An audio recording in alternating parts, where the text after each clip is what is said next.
నమస్కారం అందరికి. ఇప్పుడు మనం డిగ్రీ ఫస్ట్ ఇయర్ వాళ్ళకి సెకండ్ సెమ్ లో ఫైనాన్షియల్ అకౌంటింగ్ 2 అనే సబ్జెక్ట్ చూస్తున్నాం కదా. సో మనం ప్రీవియస్ వీడియోస్ లో బిల్స్ ఆఫ్ ఎక్స్చేంజ్ ఇంకా కన్సైన్మెంట్ అకౌంట్స్ అనే లెసన్స్ కంప్లీట్ చేసాము. సో ఇప్పుడు మనం జాయింట్ వెంచర్ అకౌంట్స్ అంటే ఏంటిదో చూద్దాము. So first joint venture accounts చూసే ముందు మనకి జాయింట్ వెంచర్ అంటే ఏంటిదో తెలిసి ఉండాలి. సో జాయింట్ వెంచర్ అంటే ఏంటిదంటే association of persons. Association of persons అంటే ఏంటిది? గ్రూప్ ఆఫ్ పర్సన్స్ అందరూ కలిసి ఏదైతే ఒక వర్క్ మీద ఏదైనా ఒక ప్రాజెక్ట్ మీద పనిచేస్తూ ప్రాఫిట్స్ ఇంకా లాసెస్ ఏవైతే ఉంటాయో ఇంకా ఇంట్రెస్ట్ ఏదైతే ఉంటుందో దాన్ని అగ్రీడ్ రేషియో ప్రకారం షేర్ చేసుకోవడం మనం ఏమంటాము? జాయింట్ వెంచర్ అనేది అంటాము. సో ఇది ఒక టెంపరరీ అగ్రిమెంట్ అన్నమాట. ఇంకా దీన్ని పార్ట్నర్షిప్ అని కూడా అంటారు. ఇప్పుడు అంటే గ్రూప్ ఆఫ్ పీపుల్ ఇన్వాల్వ్ అయి ఉన్నారు కాబట్టి దీన్ని పార్ట్నర్షిప్ కూడా అంటారు. For a specific venture or particular partnership. So only specific అంటే ఒక ఫిక్స్డ్ ఏదైనా సింగిల్ వాటికి మాత్రమే వెంచర్ కి వాళ్ళు ఏం చేస్తున్నట్టు ఏదైనా అగ్రిమెంట్ తో వర్క్ చేస్తున్నట్టు. ఫర్ సపోజ్ ఇప్పుడు ఏ ఉన్నారు, బి ఉన్నారు, సి ఉన్నారు. సో ఈ ఏబిసి లో బీసీ ఇద్దరు ఏంటిదంటే బిల్డర్స్ అన్నమాట. సో సి ఎవరైతే ఉన్నారో వాళ్ళు వర్క్ చేసేవాళ్ళు, వర్కర్స్. సో ఏబి ఇద్దరు ఎవరైతే ఉన్నారో వాళ్ళు ఏం చేస్తారంటే వీళ్ళిద్దరు బిల్డర్స్ కదా. సో వీళ్ళిద్దరు ఏంటిదంటే జాయింట్ వెంచరర్స్. సో ఎవరు వీళ్ళు? జాయింట్ వెంచరర్స్ అన్నమాట. సో వీళ్ళ పని ఏంటిది? ఒక బిల్డింగ్ అనేది కట్టాలన్నమాట.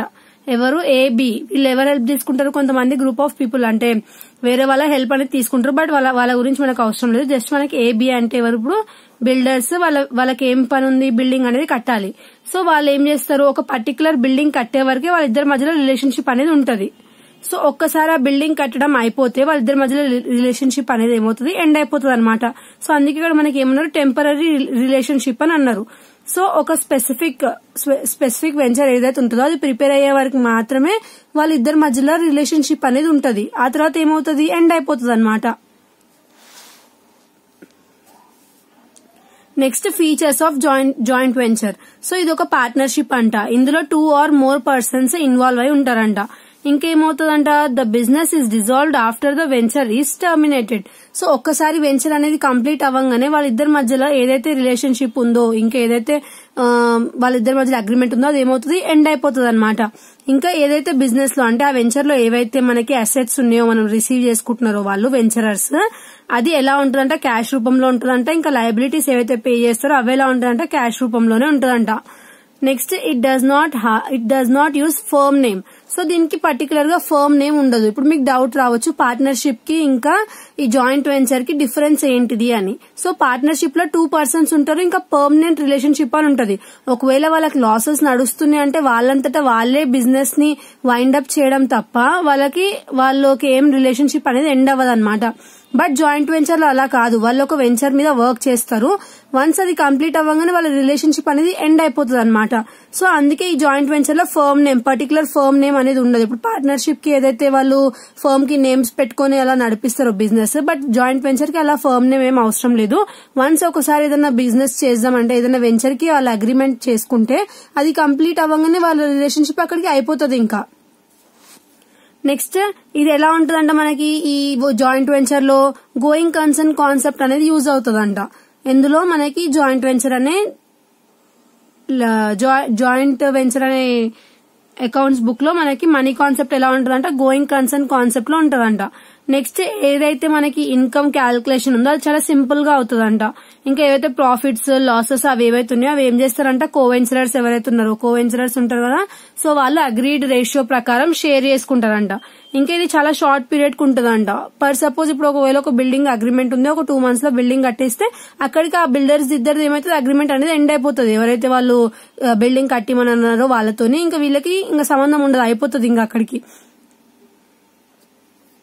మళ్ళీ తర్వాత ఇప్పుడు వాళ్ళు వేరే మళ్ళీ ఎక్కడైనా బిల్డింగ్ కట్టడానికి వెళ్ళినప్పుడు మళ్ళీ వాళ్ళు అక్కడ జాయింట్ వెంచర్ అక్కడ అగ్రిమెంట్ లో ఉంటారు.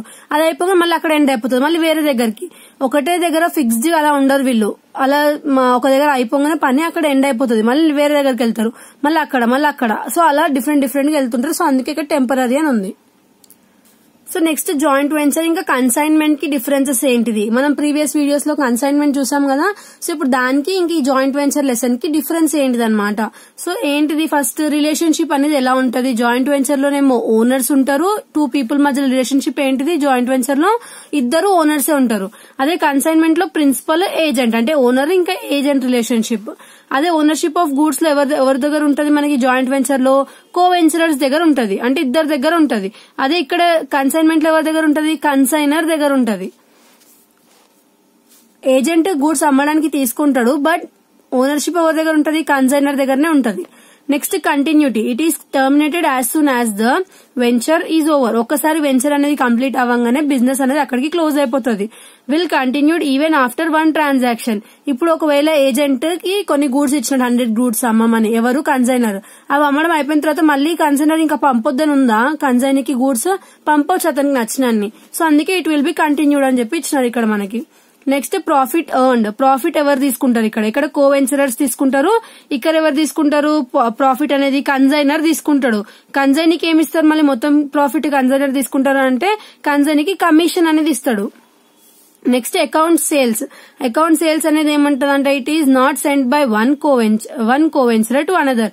సో అకౌంట్ సేల్స్ అనేది ఇక్కడ కోవెంచరర్స్ ఒకరికొకరు పంపించుకోరంట, బట్ ఇక్కడ కన్సైనీ అనేది వ్యక్తి కన్సైనర్ కి పంపిస్తాడు, అంటే ఏజెంట్ ఓనర్ కి పంపుతాడు. అదే ఒకవేళ ఓనర్ ఏజెంట్ కి పంపితే ఏంటిది? అది proforma invoice. Next finance. So finance, money is contributed by all the co-venturers in a certain proportion. So ఏదైతే మనీ ఉందో అది ఏం చేస్తారంటే కోవెంచరర్స్ ఎలా పంచుకుంటారో అగ్రీడ్ రేషియో ప్రకారం పంచుకుంటాడు. సో ఇక్కడ మనీ ఎవరు ఇన్వెస్ట్ చేస్తారంటే ఓనరే ఇన్వెస్ట్ చేస్తాడు. నెక్స్ట్ రిస్క్ ఏమో risk is shared by the venture. Next sales are made at consigner risk. So ఇప్పుడు కన్సైనీ సేల్స్ చేసేటప్పుడు రిస్క్ ఒకవేళ ఏమైనా లాస్ అవుతే ఎవరు బేర్ చేసుకుంటాడు? ఓనరే బేర్ చేసుకుంటాడు కదా. సో అది వీటి డిఫరెన్సెస్. నెక్స్ట్ జాయింట్ వెంచర్ కి ఇంకా పార్ట్నర్షిప్ మధ్యలో డిఫరెన్సెస్ ఏంటివి? So first scope of business. Scope of business లో జాయింట్ వెంచర్ లో ఏముంటది? Scope is limited to specific venture. Only ఒక పర్టికులర్ ప్లేస్ లో ఒక దగ్గర వెంచర్ లో ఏదైనా వర్క్ చేస్తుంటే వాళ్ళు అలా అయిపోగానే అక్కడికి ఇంకా స్టాప్ అయిపోతుంది. అదే పార్ట్నర్షిప్ లో the scope is much wider and it is continuing profits seeking enterprise. So partnership ఎలా ఉంటుంది? మనకి ఒక ఫర్మ్ ఓపెన్ చేస్తాము, అందులో వర్క్ చేస్తాము, రెగ్యులర్ గా ప్రాఫిట్స్ వస్తా ఉంటాయి, షేర్ చేసుకుంటాము, లాసెస్ వస్తే బేర్ చేసుకుంటాము, అన్లిమిటెడ్ లయబిలిటీ ఉంటది. సో అది మనకి పార్ట్నర్షిప్ లో. Next name of the firm. So ఇక్కడ మనకి జాయింట్ వెంచర్ లో ఫర్మ్ కి నేమ్ అనేది ఉండదు, బట్ ఇక్కడ ఏముంటది? నేమ్ అనేది ఉంటది అనమాట దేంట్లో? పార్ట్నర్షిప్ లో. Next parties involved. పార్టీస్ ఎవరెవరు ఉంటారు మనకి జాయింట్ వెంచర్ లో? కో వెంచరర్స్ ఉంటారు. అదే ఇందులో పార్ట్నర్షిప్ లో పార్ట్నర్స్ ఉంటారు, 2 పార్ట్నర్స్ అట్లా అంటాం కదా. సో అది నంబర్ ఆఫ్ మెంబర్స్, ఎంతమంది మెంబర్స్ ఉండొచ్చు కో వెంచరర్స్ లో. సో జాయింట్ వెంచర్ లో కో వెంచరర్స్ ఎంతమంది ఉన్నా లిమిట్ అనేది ఏమి ఉండదంట. అదే పార్ట్నర్షిప్ లో it is limited to 20 members in ordinary business and 10 in case of banking. Application of the act. So ఇది ఏ యాక్ట్ కింద రాదంటే ఏంటిది? జాయింట్ వెంచర్ అనేది. అదే మనకి పార్ట్నర్షిప్ కి సపరేట్ యాక్ట్ ఉంది కదా, పార్ట్నర్షిప్ యాక్ట్ 1932. సో దాని కింద అనేది వస్తుంది అనమాట ఇది. సో ఇది మనకి జాయింట్ వెంచర్ వర్సెస్ పార్ట్నర్షిప్, అంటే రెండింటి మధ్యలో డిఫరెన్సెస్. సో ఇది మనకి జాయింట్ వెంచర్ అకౌంట్స్ లో ఉన్న థియరీ మొత్తము. నెక్స్ట్ వీడియోలో ఒకసారి జాయింట్ వెంచర్ లో ఉన్న మెథడ్స్ ఏంటివి, ఇంకా వాటి ప్రాబ్లమ్స్ ఏంటివో చూద్దాము. Thanks for watching.